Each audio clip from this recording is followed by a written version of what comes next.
Hey Facebook. Great Wheel Part 2. Was somewhat able to avoid a major catastrophe, so to speak.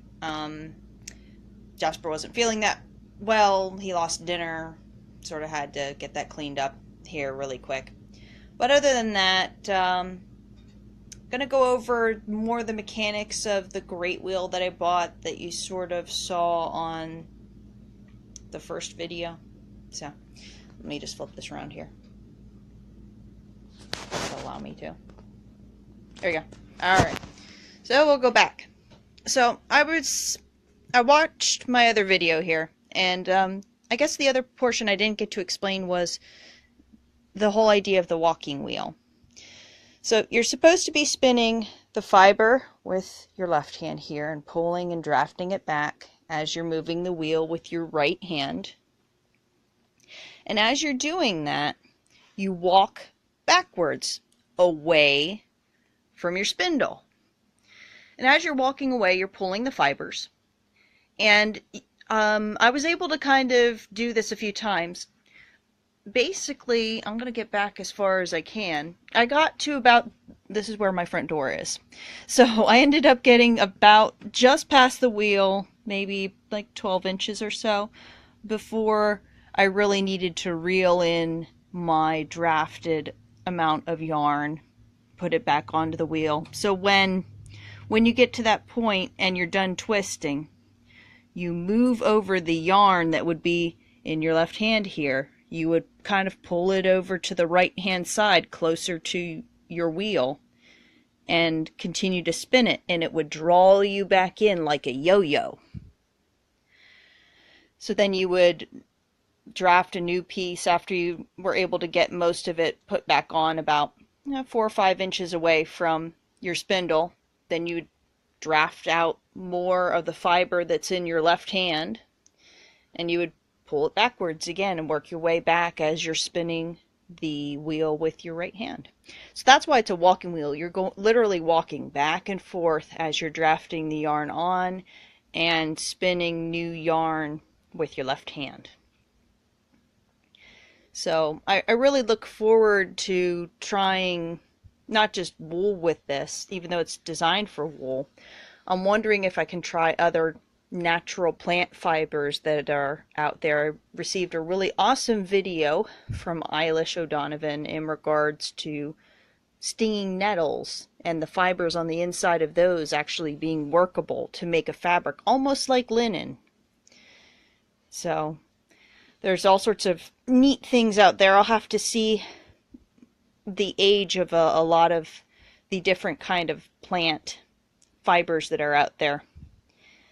I made a list of about 10 different ones, but most of the ones I'm aware of are like South American in origin. So I'm also having to take into consideration geographical areas with the different plant fibers. Besides the wool, whenever I look at wool, especially for a historical project, I do look at the idea of the breed of the sheep. Would they have existed in that time period? That's why merino wool works better, because it tends to be one of the older breeds of sheep that are out there. Just like the plants, it's knowing where they derived from and whether or not the fibers would have been used at that time period. So yeah, I wanted to explain more about how this works. With the wool, you're using 2 separate hands. When you're using the flax wheel, and I do have a distaff that attaches to my flax wheel, you have your 2 hands free because you're using your foot on the treadle to make the motion of the spinning wheel instead of having to use one of your hands as you would on this wheel. But I was reading some very good information in regards to fiber production in England going from medieval times to about the 19th century, when hand spinning really sort of completely fell away with the invention of machine spinning and things of that nature.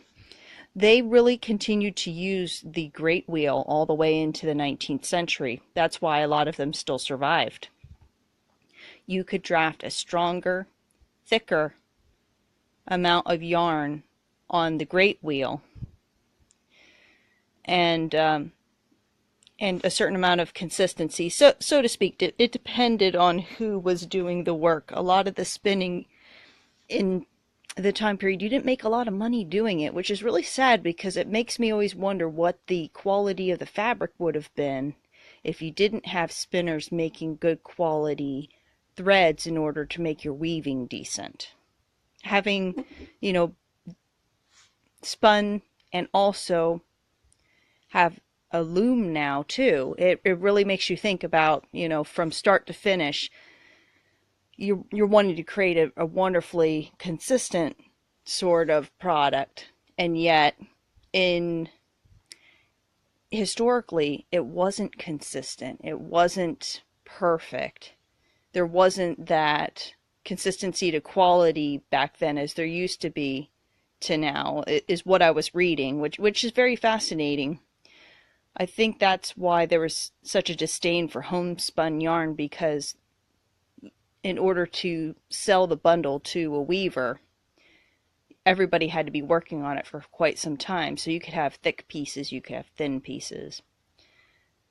So, but it's kind of interesting to sort of have two different machines that are, this one being technically older technology than the flax wheel right here that's would have emerged around the 16th century, and yet the flax or the great wheel ended up still surviving the development. Normally you don't run into that, where you have more than one technology out there that suited one purpose more than the other, and yet they were able to somewhat coexist and not kill out the other version later on. It's kind of like, iPod versus iPod Nano. Well, eventually one kills the other out. In this case, it didn't really happen. But it's not only...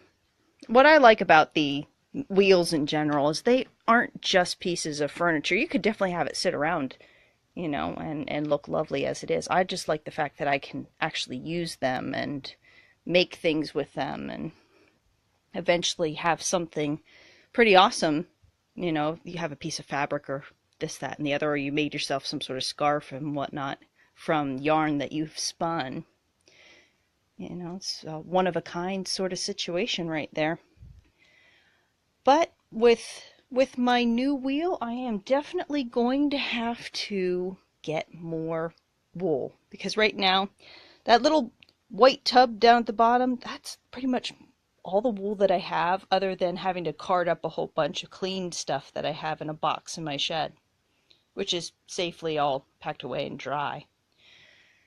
So either I can make up a whole bunch of new roving with carting a bunch, which would take me some time, or I'm going to have to get some other stuff that's in different colors. I'm not sure yet. If anybody has any, rovings of wool that need a new home, let me know. I have new technology in order to, new to me technology that I can have fun with. You can always donate to the cause. But yeah, I've been reading up a lot on the great wheel versus the flax wheel. It's really fascinating. If you can get out there on the internet, there's some very fascinating stuff about it. And wool production in England is one of their big industries. And it's just, I think it's still a sheer miracle. I somehow managed taking it apart, putting it in my little Ford Mustang, and it still... I have all the pieces. I didn't lose anything. Somehow the 45-inch diameter wheel ended up, we finagled it in, but it took a bit to get it where it needs to be. But if you have any questions or any comments or suggestions or interesting articles that are sort of related, let me know. You can either post them in the comments or post them on my wall. Thanks everybody for watching. You have a wonderful night.